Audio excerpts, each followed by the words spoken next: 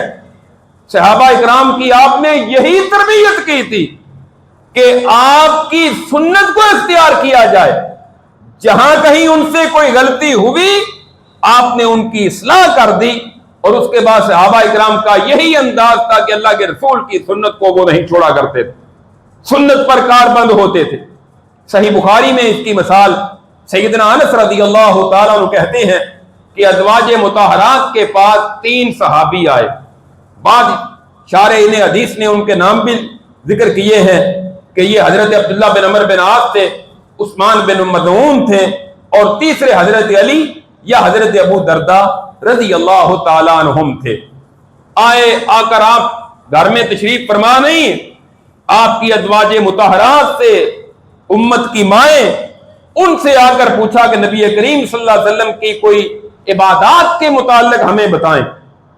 انہوں نے کچھ چیزوں کا ذکر کیا، ان میں سے ایک یہ کہنے لگے اللہ کے رسول کا تو گناہ ہی کوئی نہیں، آپ تو بخشے ہوئے ہیں، ہمیں تو آپ سے آگے بڑھ کر زیادہ عبادت کرنی چاہیے۔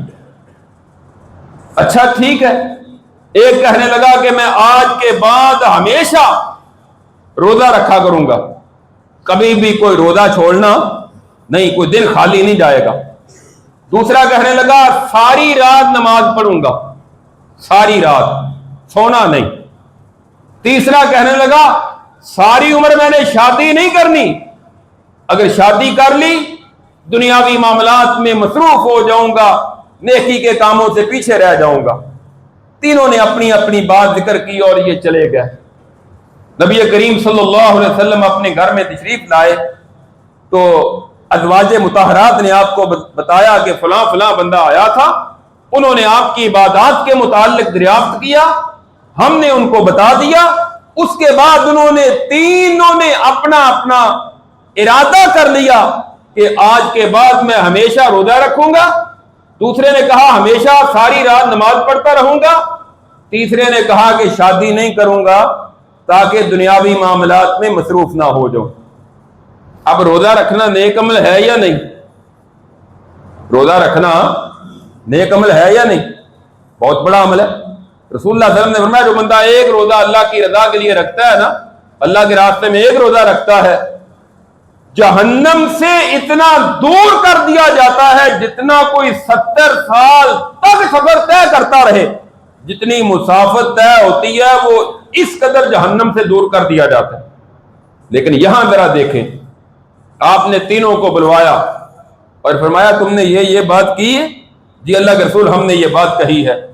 آپ نے فرمایا میں نفلی روزے رکھتا بھی ہوں چھوڑتا بھی ہوں، یعنی ہر روز نفلی روزہ نہیں رکھتا، رمضان کے فرضی تو رکھنے ہی رکھنے، ہر روز میں نفلی روزہ نہیں رکھتا، رات کو میں عبادت بھی کرتا ہوں آرام بھی کرتا ہوں، اور میں نے شادیاں بھی کی ہیں اس کے ساتھ دنیاوی معاملات بھی چلاتا ہوں۔ پھر آپ نے فرمایا فمن راغبان سنتی فلیس منی، جو میری سنت سے منہ پھیر لے، جو میری سنت سے منہ موڑ لے وہ مجھ سے نہیں ہے۔ گویا کہ اللہ کے رسول نے منع کر دیا، فرمایا یہ تمہارے اعمال درست نہیں ہیں۔ اب ان کا گناہ کیا ہے؟ انہوں نے کسی گناہ کا ارادہ تو نہیں کیا، صرف اللہ کے رسول کے طریقے کو چھوڑنے کا ارادہ کیا ہے، رسول اللہ کی سنت سے انحراف کا ارادہ کیا ہے کہ ہم اللہ کے رسول سے زیادہ نیک اعمال کریں گے۔ آپ نے فرمایا میں تم سب سے زیادہ اللہ سے ڈرنے والا اور سب سے زیادہ پرہیزگار اور متقی ہوں، لہذا تمہارے لیے یہی ہے کہ تم میری سنت اور میرے طریقے پر عمل کرو۔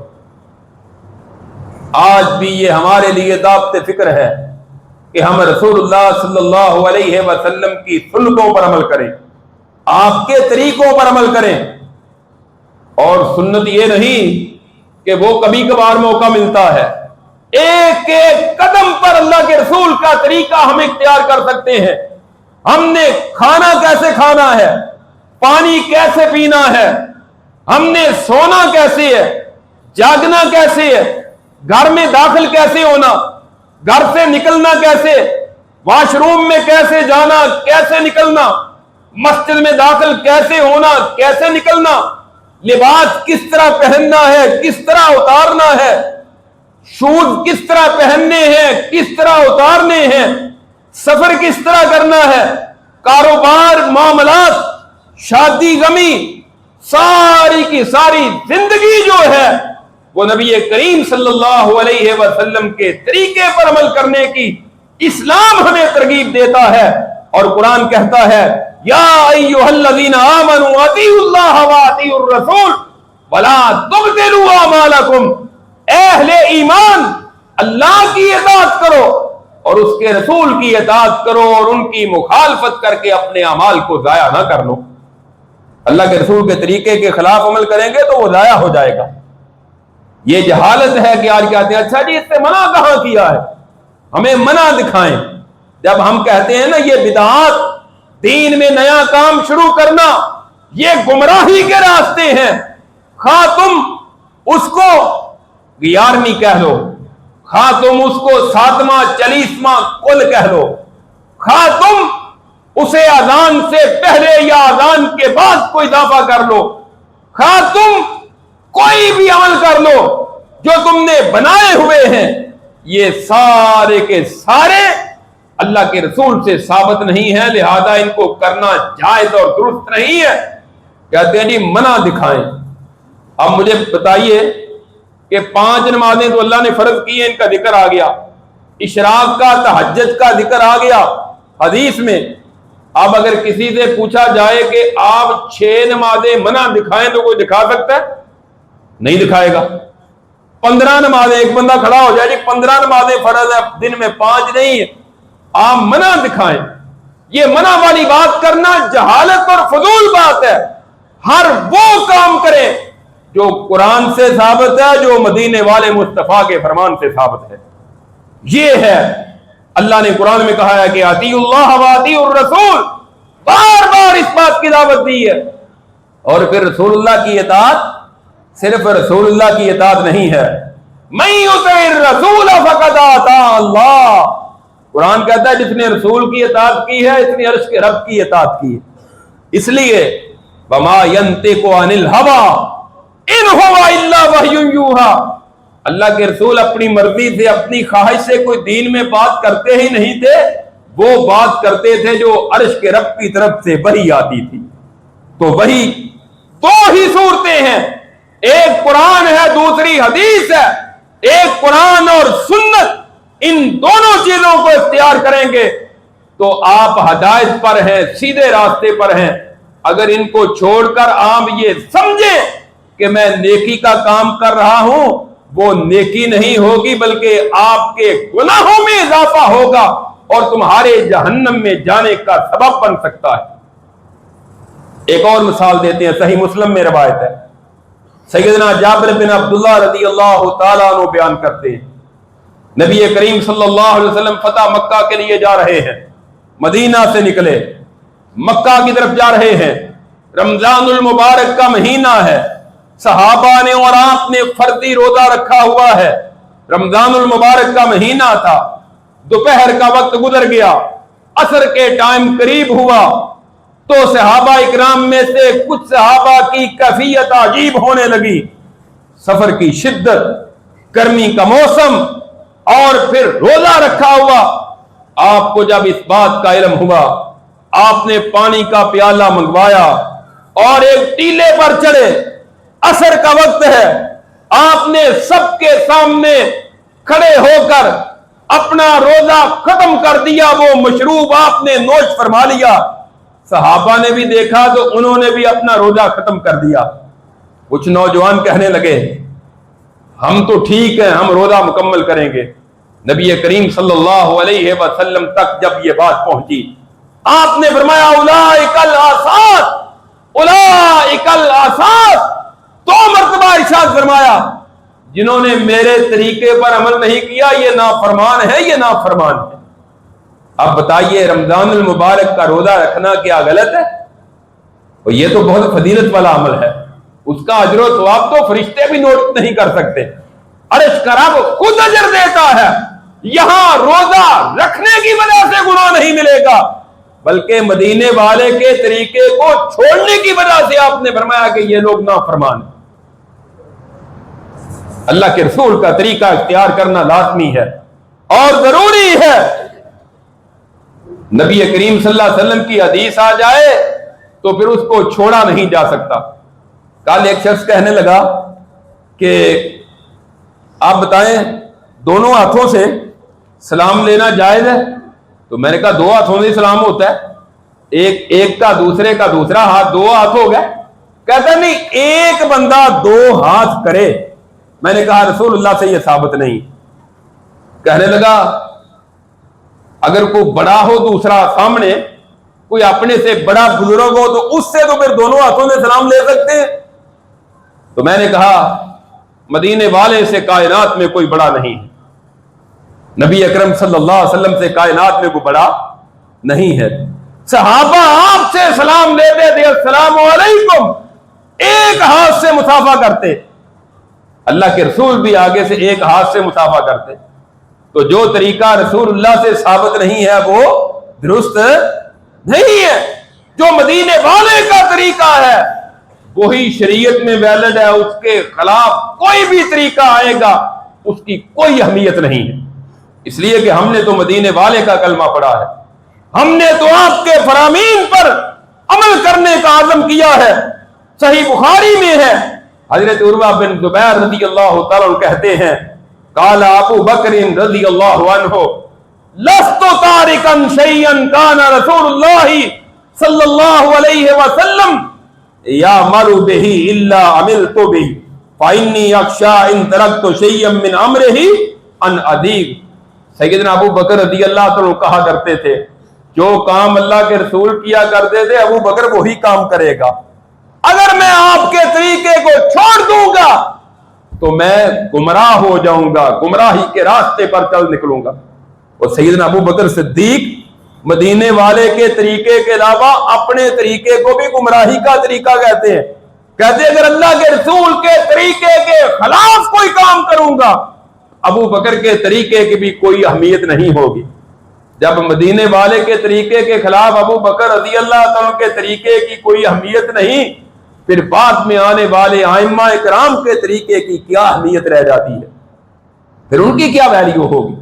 جب اللہ کے رسول کا طریقہ ہوتے ہوئے کسی صحابی کا طریقہ بھی نہیں چل سکتا جو رسول اللہ کے طریقے کے اور آپ کی سنت کے خلاف ہو۔ سیدنا جابر رضی اللہ عنہ کہتے ہیں، سنن دارمی کی روایت ہے، ایک دن حضرت عمر رضی اللہ تعالیٰ عنہ نبی کریم صلی اللہ علیہ وسلم کے پاس حاضر ہوئے، ہاتھ میں تورات پکڑی ہوئی ہے یا تورات کے کچھ اوراق تھے، آئے کہنے لگے اللہ کے رسول یہ تورات ہے۔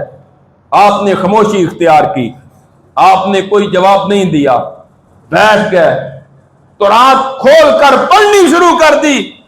ابو بکر رضی اللہ تعالیٰ نبی علیہ السلام کے چہرہ مبارک کو دیکھ رہے تھے، آپ کے چہرے کا رنگ غصے کی وجہ سے بدلنا شروع ہو گیا۔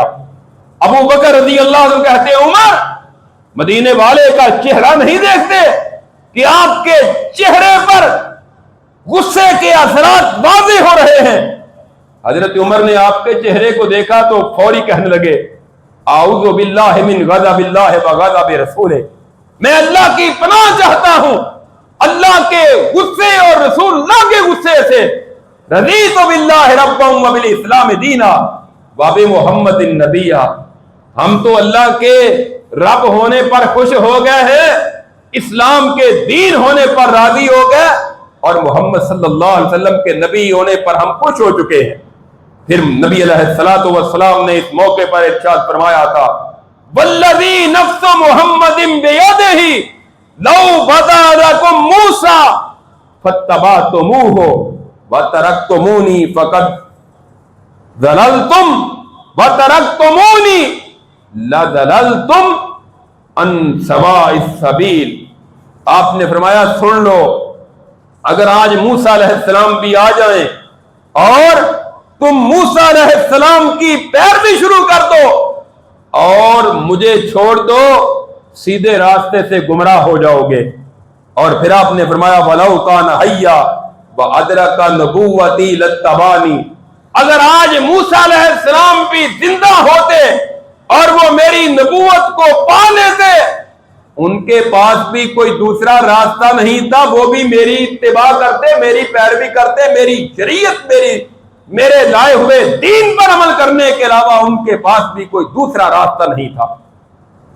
یہاں یہ سمجھنے والی بات ہے کہ موسیٰ علیہ السلام کوئی عام شخص نہیں تھے، اولو العزم انبیاء تھے۔ 5 انبیاء، تمام انبیاء میں 5 انبیاء وہ ہیں جن کو اولو العزم انبیاء کہا جاتا ہے، یعنی باقی نبیوں میں سے ان 5 کا مقام بلند اور اعلیٰ ہے، ان میں جناب موسیٰ علیہ السلام بھی ہیں۔ اگر موسیٰ علیہ السلام کی کوئی پیروی آج کے دور میں کرے مدینے والے کو چھوڑ کر، وہ ہدایت پر ہوگا، گمراہی پر ہوگا؟ ڈرتے کیوں ہیں؟ اللہ کے رسول نے فرمایا گمراہ ہو جاؤ گے۔ آپ نے فرمایا میرے طریقے کو چھوڑ کر موسیٰ علیہ السلام کی پیروی کرنے والا گمراہ ہو جائے گا۔ جب مدینے والے کے طریقے کو چھوڑ کر موسیٰ علیہ السلام کی پیروی کرنے والا گمراہ ہوگا، پھر آپ کی سنت کو چھوڑ کر کسی امام کی پیروی کرنے والا کیا ہوگا؟ امام کا مقام زیادہ ہے یا نبی کا مقام زیادہ ہے؟ پھر مدینے والے کے فرمان کے مقابلے میں، آپ کے طریقے کے مقابلے میں کسی بھی امام کا طریقہ آ جائے، کسی بھی امام کا قول آ جائے، اس کو چھوڑنا پڑے گا، مدینے والے مصطفیٰ کے طریقے کو اختیار کرنا پڑے گا۔ اس لیے کہ آپ کے طریقے کو چھوڑ کر گزارا نہیں ہو سکتا، اماموں کے طریقے کو چھوڑ کر گزارا ہو سکتا ہے، بلکہ ہوتا ہے۔ کہتے ہیں نا 4 امام ہیں، چاروں میں سے جس کی مرضی تقلید کر لو، ایک کی کرو گے نا، باقی 3 کو چھوڑا ہے نا، ہر ایک کا گزارا ہوتا ہے نا 3 کو چھوڑ کر۔ اگر کوئی حنفی ہے تو وہ شافعی، مالکی، حنبلی تینوں کو چھوڑ دیتا ہے، صرف حنفیت پر عمل کرتا ہے، اور کتابیں چھپی ہوئی ہیں، بازار سے مل جاتی ہیں، نماز حنفی نماز۔ اور میں کہتا ہوں کہ محمدی نماز میں تمہیں کون سی خامی نظر آئی کہ تمہیں یہ حنفی نماز بازار میں لانی پڑی ہے؟ ہم نے تو پڑھا ہے لا الہ الا اللہ محمد الرسول اللہ، اور پھر مدینے والے کے طریقے میں تم نے کون سا نقص دیکھا؟ آپ کے طریقے میں تم نے کون سی خامی دیکھی ہے کہ تمہیں حنفی نماز چھاپنی پڑی؟ ہم یہ نہیں کہتے کہ ہمارے کسی عالم دین کے طریقے کی نماز پڑھ لو، ہمارے کسی مفتی کے طریقے کو فالو کر لو، ہمارے کسی محدث اور فقیہ کی بات کو مان لو۔ ہم کہتے ہیں عبادت کرنی ہے تو عرش کے رب کی کرنی ہے، اور کسی کا طریقہ اختیار کرنا ہے تو وہ صرف مدینے والا مصطفیٰ ہے صلی اللہ علیہ وسلم، اس کے علاوہ کوئی جچتا ہی نہیں کہ اس کی اطاعت اور اتباع کی جائے آپ کے طریقے کو چھوڑ کر۔ جب موسیٰ علیہ السلام کی پیروی کرو گے تو گمراہ ہو جاؤ گے، اللہ کے رسول کے طریقے کو چھوڑ کر پھر کسی اور امام کی تقلید اور پیروی کر کے کیسے ہدایت پا سکتے ہو؟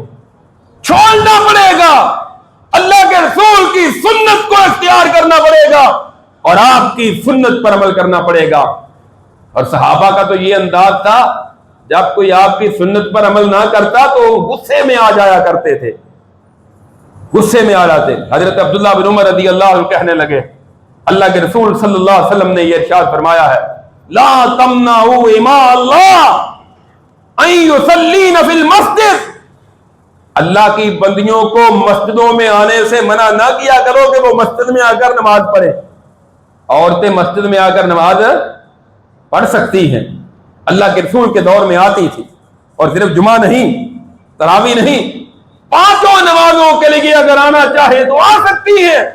یہ صحابہ کا دور ہے کہ عبداللہ بن عمر یہ حدیث بیان کرتے ہیں، ان کا بیٹا کہتا ہے فتنے بڑے ہیں، جس طرح ہمارے ہاں آج کل لوگ ڈرتے ہیں، کہتے ہیں جی راستوں میں بڑے فتنے، شادی کوئی چھوڑنی نہیں، بازار جانا چھوڑنا نہیں،